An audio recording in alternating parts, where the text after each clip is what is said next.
Talk me through the methodology. So at a very high level, the methodology we've used for the European teaching ranking is very similar to the ones we've used for the US college ranking and in Japan. And essentially it takes 4 key elements which we think play an important part in understanding teaching. And those are resources, so the availability of resources to an institution to effectively deliver teaching. The engagement of students, so that's trying to look inside the classroom, inside the lecture hall to understand what students are really experiencing. Outcomes, so what does the student get out of it? And then finally looking at some aspects of what we call environment. So really what the university is doing in terms of addressing its responsibility to educate the wider community. So in that context, how is meeting the challenge of educating students better reflected in resources? There is a challenge. If you don't have enough finance, if you don't have enough teachers, how can you effectively deliver strong teaching? Now, it's obviously not as straightforward as that, and we hope to balance that with some of the other aspects that we look at, particularly in the environment measures. But that's the broad concept. If you don't have appropriate resources, how can you deliver effective teaching? The radial graphs have shown that Oxford dominates due to outcomes and resources. Is this truly a measure of teaching excellence? That is a good question. And it may seem unfair that universities that have lots of resources inevitably score more highly, but this is only a small proportion of the overall methodology. It only accounts for 20% of the methodology, and in fact the student to staff ratio, which is the main measure of financial resources, is only 7.5% even then. But we do think there is genuinely an element which is access to resources is important in terms of your ability to teach. Now, having said that, Oxford itself, although it comes top, doesn't perform as well as other universities in some of the other measures. Why are research papers being counted? Well, we still believe that the Humboldtian model of education has a strong place. And we had a great debate here on the first day talking about this idea of the relationship between research on one hand and teaching on the other. We still believe that there is this strong pull through, that having fantastic research can inform really excellent teaching. Now, of course, it's not always the case, but certainly there is some evidence to support that. Staff-student ratio is an outmoded concept in the digital age. Is collaborative learning something you're going to measure? Well, again, the challenges here would be how would we measure it? Staff-student ratio is a crude measure, I accept that, but it is one that we are able to measure effectively across a wide number of countries and universities. It also does talk to some of the fundamental aspects of teaching. Not all teaching is in the lecture room. Teaching in small groups is important as well.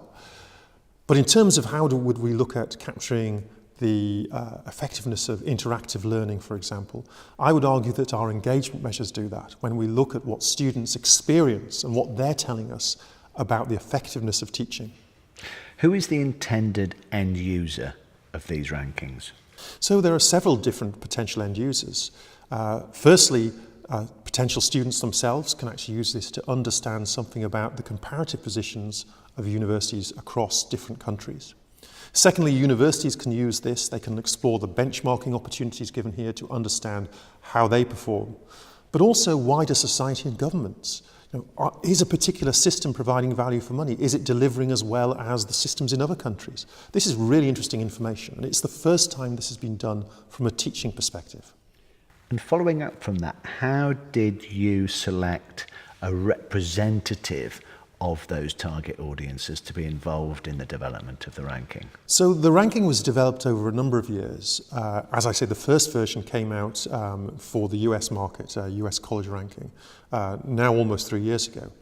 And that process of discussion and development went on with both academics, so we had some fantastic input around that, with universities themselves, but also talking to panels of students. So actually that feedback from running the survey multiple times has been really useful in helping us to understand both what are the right questions and how to ask them. Thinking about entry criteria, why can't universities with less than 5,000 students qualify for these rankings? Well, the entrance criteria for these rankings are very different than they are for the World University Rankings. For the World University Rankings, the criteria is around the number of academic papers that are published in a 5-year period.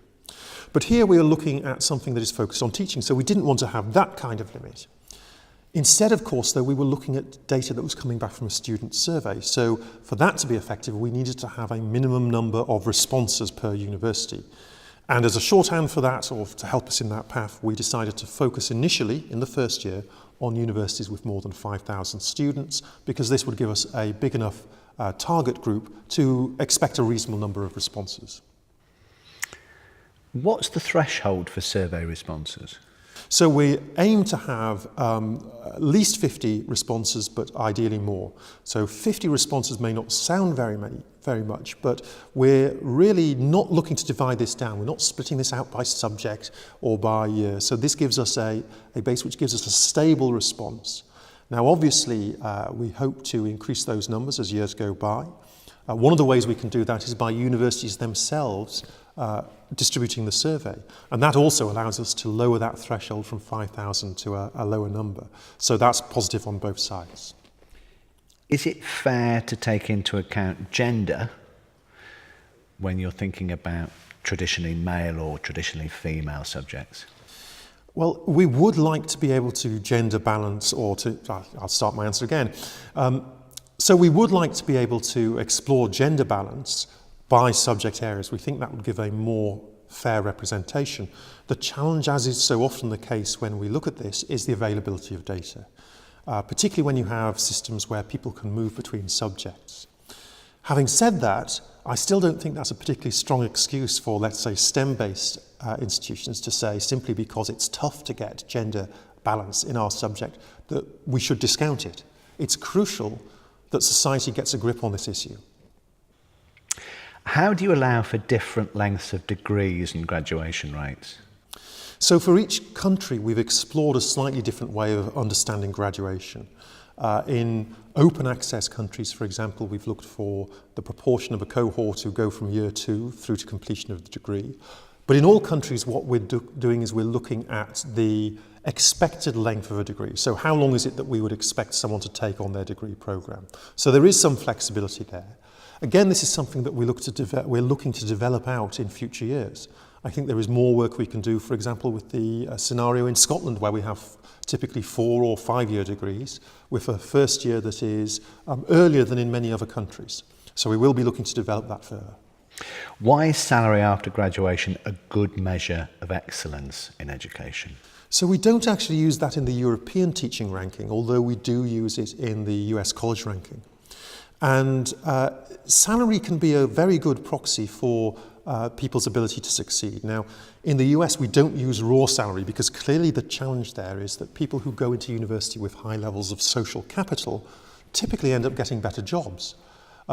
Also, we find challenges if you have people who go into, for example, serve their community or serve their society by going into government, which might have lower wages, or into not-for-profits. But in the US, what we do instead is we have a value-added measure. So we build a model that predicts, given factors about the university, including the quality of their students going in, the social capital of those students, we predict what we think their outcomes should be, and then we measure how much above or below that they actually produce in terms of the graduate salaries. Now, we can't do that for Europe, partly because we simply don't have the outcome data, but I would like to explore how we can build in that value-added approach, or the benchmarking approach as it's known in the UK, in order to get much stronger measures of outcomes. Having listened to the stakeholders involved, what would you do differently? I think, given the feedback we've had this year, I think there are some fantastic technical ideas, which I won't go into detail here, but some great technical ideas which we can absorb. But I think also this question about, in a couple of ways, firstly about improving the outcomes measures. I think that's a brilliant concept. We will be looking to do that. I think there's also a desire to look for stronger and different environmental measures. We focused on gender in the first instance because it's relatively straightforward to get that data. But other measures that are equally important would be things like economic diversity.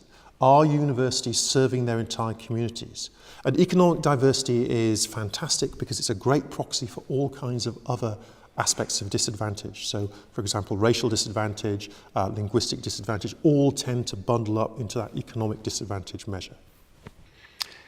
Do you think that these metrics will drive improvements in education across the sector? So I think the overall ranking should do. If nothing else, it starts to focus for the very first time internationally on teaching rather than on research. And as we heard today, you know, the history of universities has been this tension between research and teaching.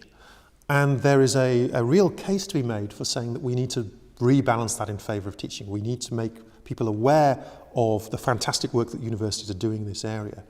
And I hope that the metrics we've chosen, the approach we've chosen, will shed some light on that. Now, of course, people can disagree. People can argue with the individual metrics, but that in itself is positive. If they're arguing about what makes for great teaching, then that will move the sector on by itself.